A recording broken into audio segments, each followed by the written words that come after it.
And you're right now? Oh, you're good. Should we just sit here and wait? Good afternoon. Thank you so much for coming to the real course this afternoon. We're in for a treat. We have Joanne here today. She was an orchestra teacher for Grand Rapids Christian Schools for 25 years. She wrote the Young Look column for kids in the Banner for more than 20 years. She wrote 1,000 articles, mostly about God's little creatures, then stopped. She worked as a National Park Service ranger at Sleeping Bear Dunes for 20 summers, doing the kids' walks, mostly about bugs, and nightly amphitheater programs. So today Joanne is going to give us a course called The Flowers in the Field. I will turn it over to Joanne.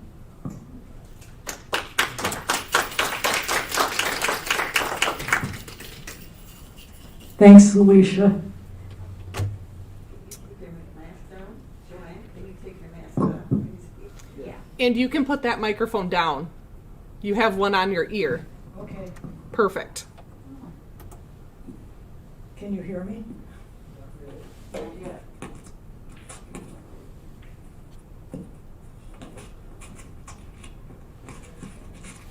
Okay, we are ready. Thank you for all the setup, and I want to thank Sarah Weaver too for mentioning this and putting me on to where to find the slides, and also to Marenta and people for setup. This is Flowers of Our Fields. Really, I said Flowers of the Fields, but I tried to take it around Bretton Woods. You can see all of the flowers that I mentioned somewhere around here, or if you maybe take the walk through Standardized Park. I won't say where they are, but if you want to know where I think they're blooming, just give a holler, please. And if you have any questions, please feel free to ask while we're on that slide of the flower, okay? And it doesn't matter, as far as I'm concerned, the time matters. I'll try to end on time.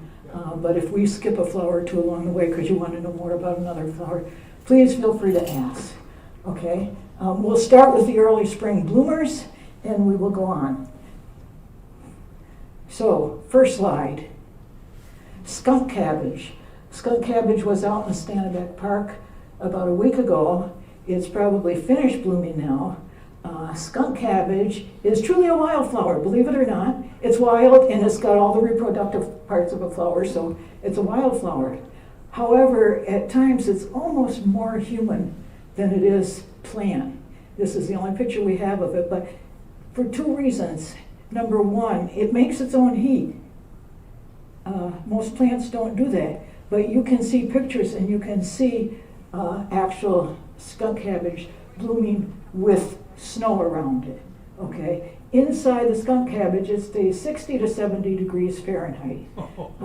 It's got a chemical formula that scientists try to explain. I don't know how it is, but that's just the way God made it. So it attracts pollinators. The second thing about it is it breathes in and out like any plant, breathes in carbon dioxide and out oxygen, but it's got a stinky breath.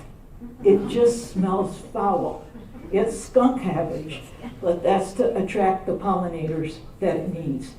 This time of year that this blooms, there aren't many pollinators around. The bugs aren't out yet. Bugs come out when it gets warm. Skunk cabbage comes out by time of day, by how many daylight hours there are in the day. So it is with the flowers. So they always bloom a certain time of the year. The bugs are gone sometimes because it's too cold or too wet.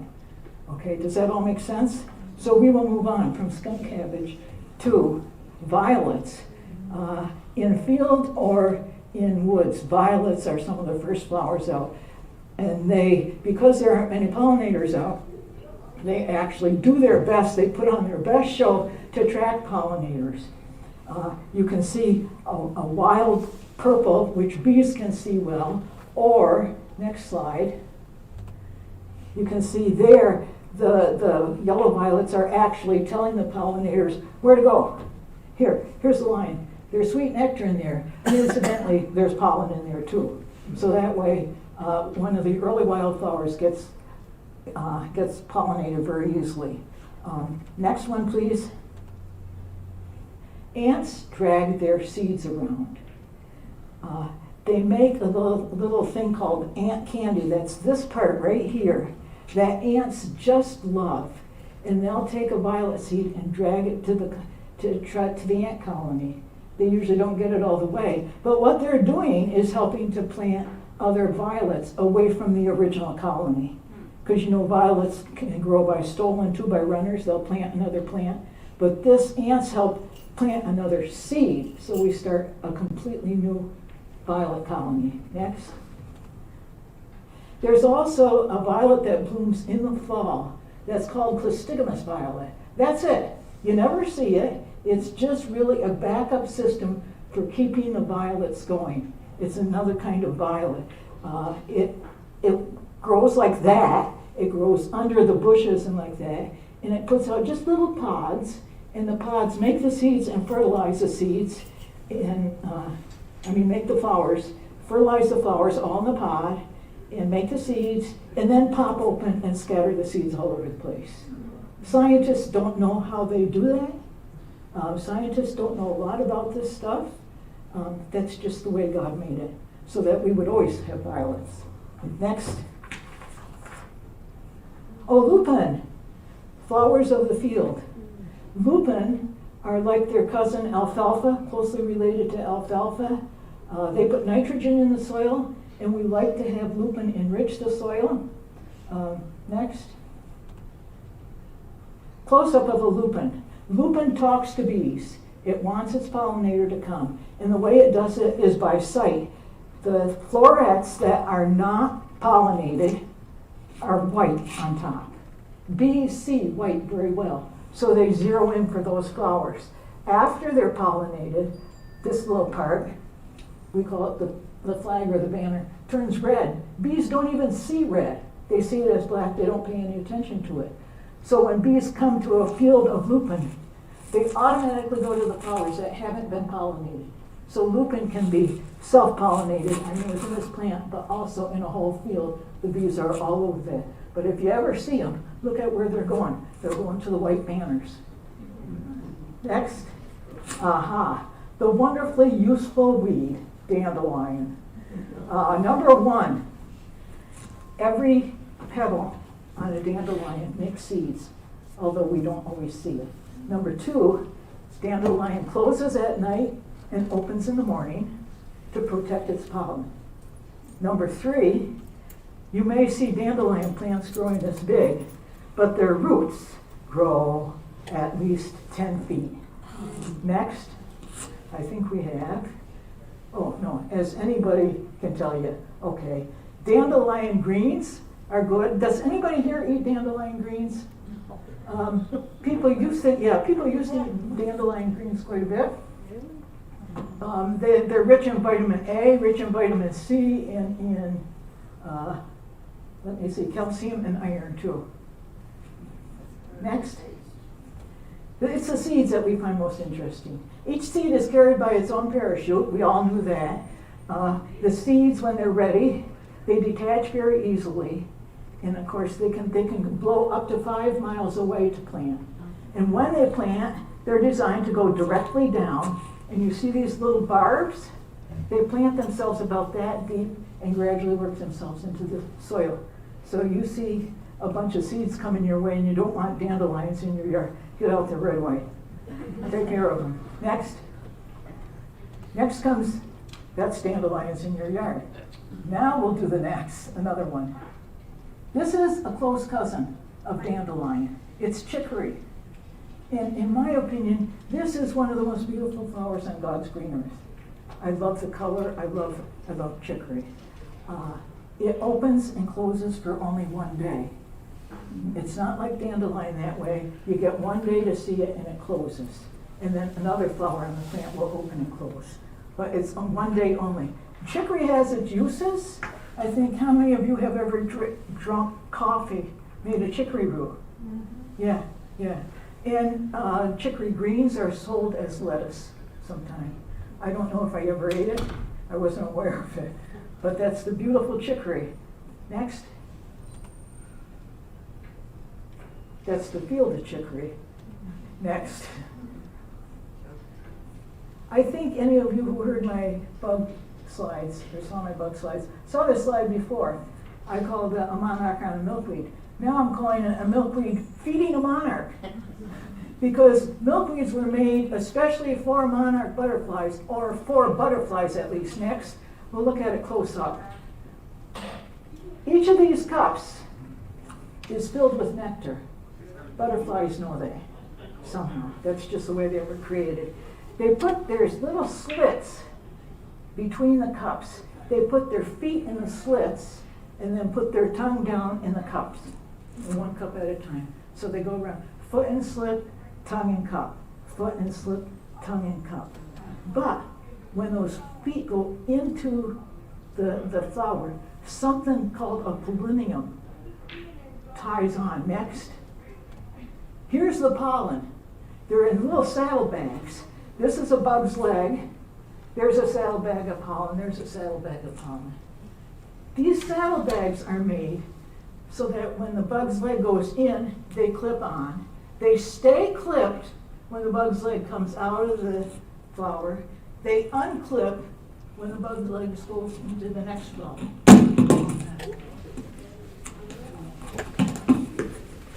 Let me just keep on going like this. Okay. Scientists try to figure that out too. They have no idea how that works.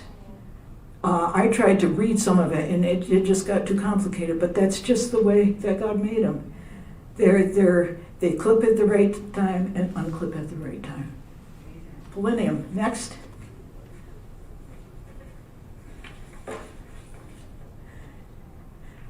Therefore, butterflies, this should have been last, butterflies are working that plant, and they can work that plant, but soon they'll fly over to another plant, wait in another field. So the milkweed gets kind of self-pollinated sometime, but cross-pollinated also.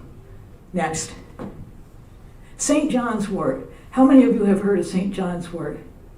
It's been used medicinally for centuries and centuries. The scientific name of St. John's wort is Hypericon perforatum, like perforated. And looking at it, I knew that for quite a while. Looking at it, I thought, yeah, of course, the petals are perforated. But this picture doesn't show it as well as some. If you look closely at the leaves, they're perforated too. So I've taken to thinking of this flower as a zipper flower. It looks like you could zip the leaves and the petals apart. This plant has long been used for cleaning out wounds, healing abrasions. If anybody has ever read the Mother Earth series, that author has a good knowledge of plants and like that.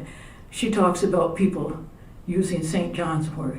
It's used for cleaning out wounds, and it's also used medicinally to make you feel better. So it's used really for body and for mind. And I understand it's still being used like that in medicines in Germany today. Okay, let's go on.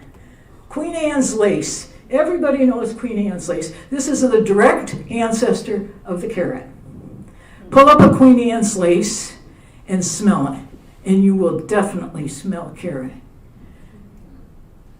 If you pull up a lot of Queen Anne's lace, you could make carrots, wild carrots.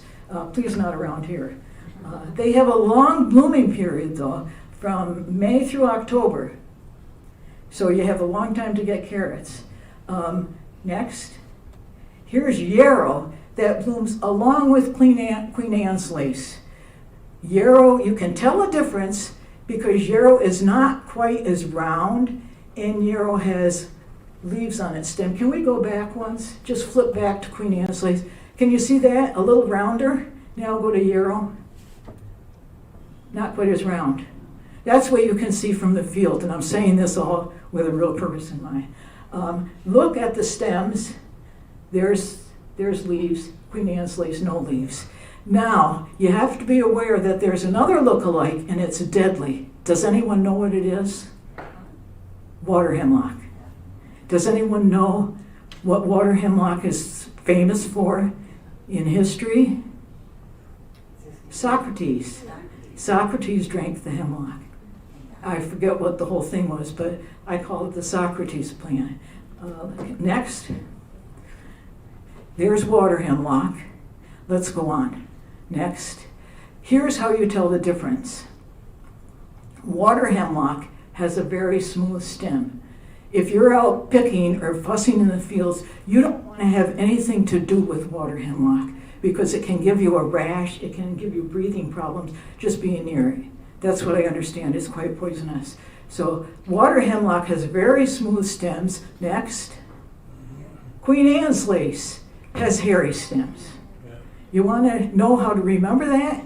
Just think the queen has hairy legs. And you're set. Okay, go on. This is Teasel. Teasel blooms here between this building and the ridge.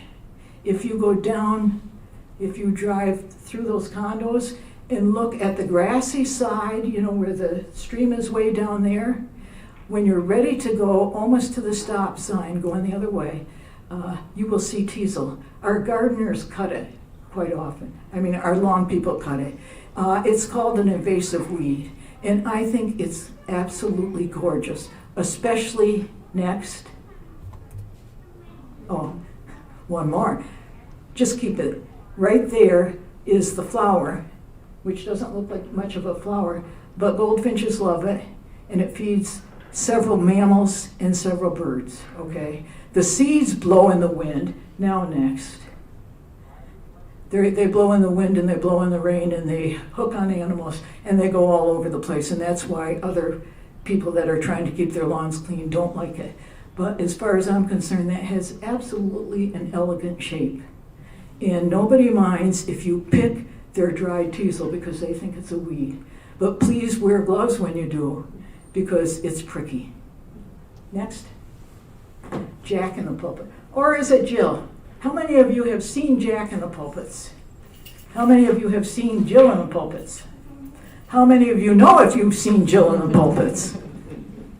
Actually, you pick up the little spade and look down at the bottom. Next. If you see this, like a series of little flowers, that's a Jack in the pulpit. Jack in the pulpit has to make little flowers to get pollen, to pollinate Jill in the pulpit. Okay? Now, next. If you see little berries growing, or red berries, that's Jill in the pulpit. So, what do we care? It doesn't make any difference to us, you know. But how do you think those things become pollinated? There's the business end is way down here, and it's all covered up. And it's done by one little bug called a fungus gnat. Next. Here's the way it goes. There's a fungus gnat. Here's a male Jack in the pulpit. Here's a female. Okay. Now, the fungus gnat comes in Jack in the pulpits, either one, to lay eggs and to feed. The top of Jack in the pulpit has a little musky smell. I've never knelt down and smelled it, but the fungus gnat can smell it. It comes to feed. If it goes, let's just say this way, if it goes first to Jack in the pulpit, it goes down and it feeds around there on the flowers, okay, and it finally is done. If it tries to fly up, it can't get up. It's real slippery. Jack in the pulpits are slippery up there. And besides that, the spathe, the little top thing that covers the pulpit, impedes the flight. It tries to fly up, and if it manages to get up, it hits the top. Okay, so it can come down here, and it looks around, and it gets out here. Okay, good. Then it goes like this, and it goes into Jill in the pulpit, and does the same thing. It feeds, but it's dusted with pollen, so it drops off its pollen, and it's ready to go. So it goes down here, and look, no exit. Jack in the pulpits and Jill in the pulpits are finished with this fungus gnat. They don't need that one anymore. So that's just the way the plant's saying, you're done. So we're done with it. It dies in there. So my deal is look at Jill in the pulpit once and see if you can find dead fungus gnats down there. That's it. Next. Anybody recognize this plant? It's mullein. This grows wild. It's called a wild, non-native, invasive plant. But we kind of like it around here, and it is around here. It's down by roadsides. It grows really quickly in disturbed soil, and it grows big, long roots, and it grows deep.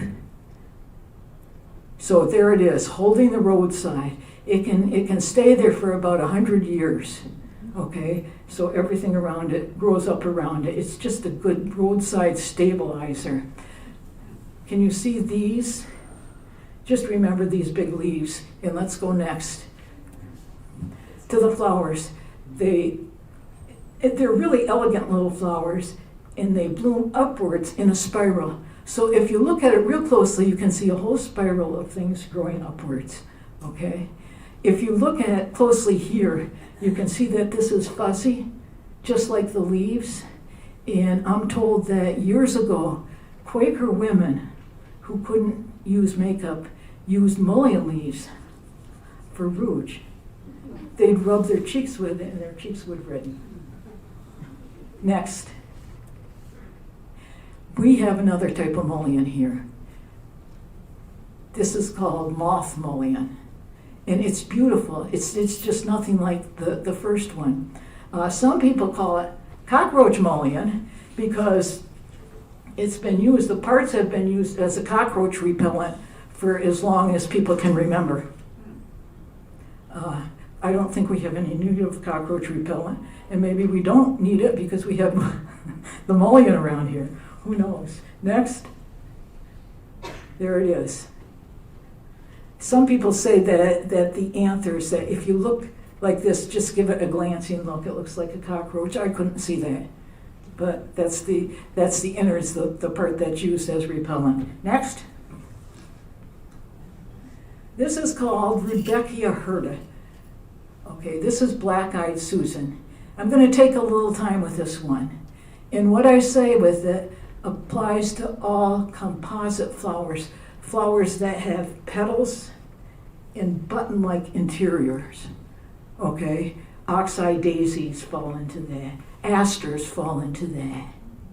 This is a fantastic flower when it comes to the way it grows and reproduces right under our noses. The petals are just landing platforms. We're going to look at the brown center. Let's go to the brown center. This is called the brown center interlude. It's made of many, many florets. Can you see these little things here? They're just little teeny flowers. They as the flower ages, these outer ones die and the inner ones open. Okay, now say there are, just for our purposes, 1, 2, 3, 4 rows of little teeny flowers. In the beginning, when it's open like that, the first 2 outer rows, 1 and 2, are female flowers. They're waiting for a bee to come from another flower with pollen on, and they want to be pollinated. Make sense? The last 2 rows of the 4, rows 3 and 4, are male flowers. They want to give their pollen to the bee, so the bee will fly off to another flower with it. That's not all. When it ages, rows 1 and 2 die. It ages 2 rows at a time or 4 rows at a time. We'll say 2 rows. Rows 1 and 2 that were female to pick up the pollen die. In rows 3 and 4 are still there. Rows 5 and 6 open up. So now we have 3, 4, 5, and 6 that are open. 3 and 4 used to be male, but that's not going to do because a bee's coming in with pollen on its legs. So the male flowers change to female, and the new ones that come up are male. That really sends scientists for a loop. You know, they can't, there's all sorts of formulas about that, but that's just the way God made them. There's much, much more to some of these flowers than any of us know. And the black-eyed Susan is one that shows you. Go out and look at black-eyed Susans or daisies. What I wanted to do was get a couple, but it's not the right time, and put them up. Look at it closely. Look at them with a magnifying glass. And you can see which rows are female and which rows are male. Okay, because the male rows have pollen on them, okay, and the female are trying to make flowers. That's it. Next. That's a close-up of it. Can you see here all the pollen? And here, something's visited it. You know, the female flowers have pollen on it and they're going to start to make flowers. Okay, that's about what you'll see. It's better if it's a little bit older. Let them grow a little bit. Okay, next. How many of you know white clover? How many of you have seen white clover? Simple, simple, simple. Here's a simple thing to do from your car. I'm just going to tell you one thing about it, and if you remember nothing else, remember that. You can see what florets have been pollinated, right? Once they're pollinated, they're hanging down. So a landing bee comes in and aims right at the top flowers. But you can see that, I tell you because I've done it, you can see that if you're in the passenger seat of a car going at 60 miles an hour down the highway. If there's a bunch of white clover, you just look real good like that. And you can see some of them are drooping out the bottom. They have a skirt. If they have a skirt, those are the pollinated flowers. So there's an easy one to do. Next. Oh, we started with goldenrod, and we're going to end with goldenrod. Goldenrod is an easy, fast bloomer. Goldenrod is bed and breakfast in the fall for many, many types of bugs.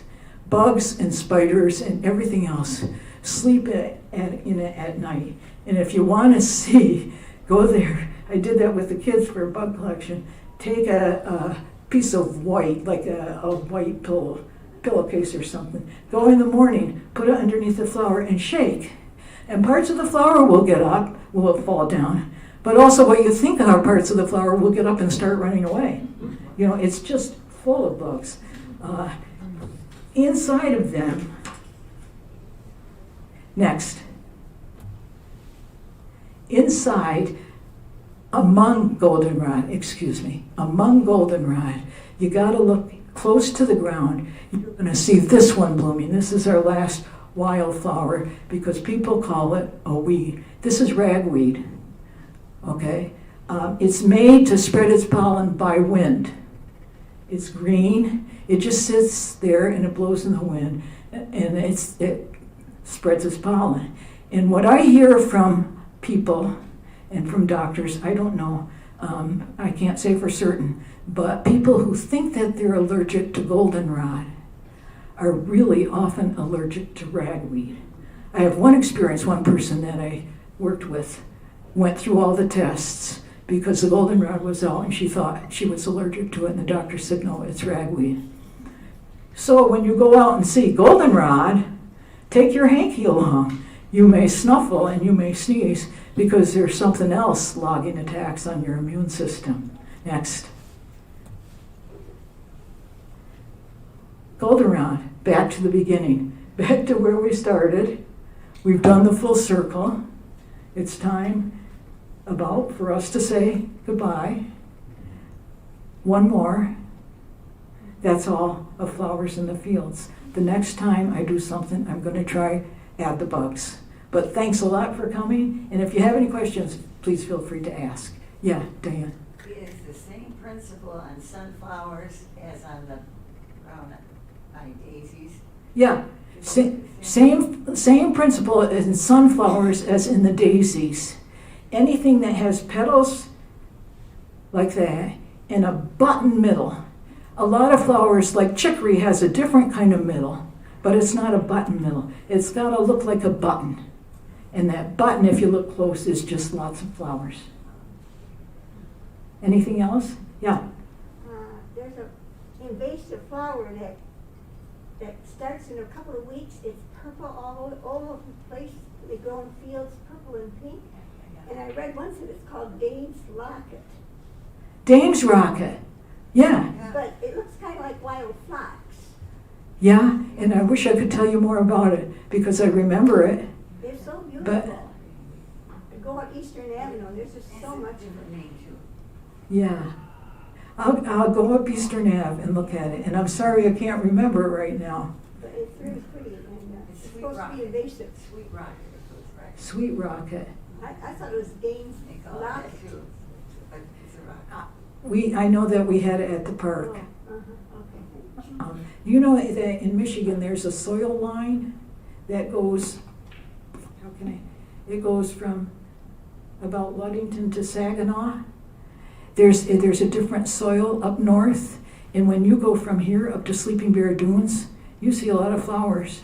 I learned my flowers on this side of the soil line and start talking about them on the other side of the soil line, and there were a lot that I had to look up. If you look up Sleeping Bear Dunes online and see what flowers are in bloom, some of them we'll have down here, but some of them we don't at all. Yeah. How in the world did you learn all this? How in the world did I learn all this? Yeah. Well, I had to write something. I had to write for the banner. And I just said, I'll write about bugs. That's how it started. Okay. And from there, I went to flowers.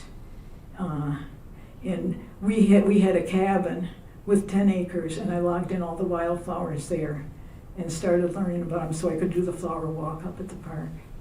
Amazing. There's this, I haven't scratched the surface. You know, you could easily do any of these flowers. You could go into its relationship, where it grows and why, and when it wakes up, when it blooms, and why. I know, like we had in Phoenix, we had a certain flower in our backyard that was pollinated by a certain bee that lived right below it. And they were somehow connected, that the bee would come out only when that flower needed pollinating. There's a lot of connections like that. But first you got to learn the flowers before you learn the connections. Anything else? Thanks a lot. Thank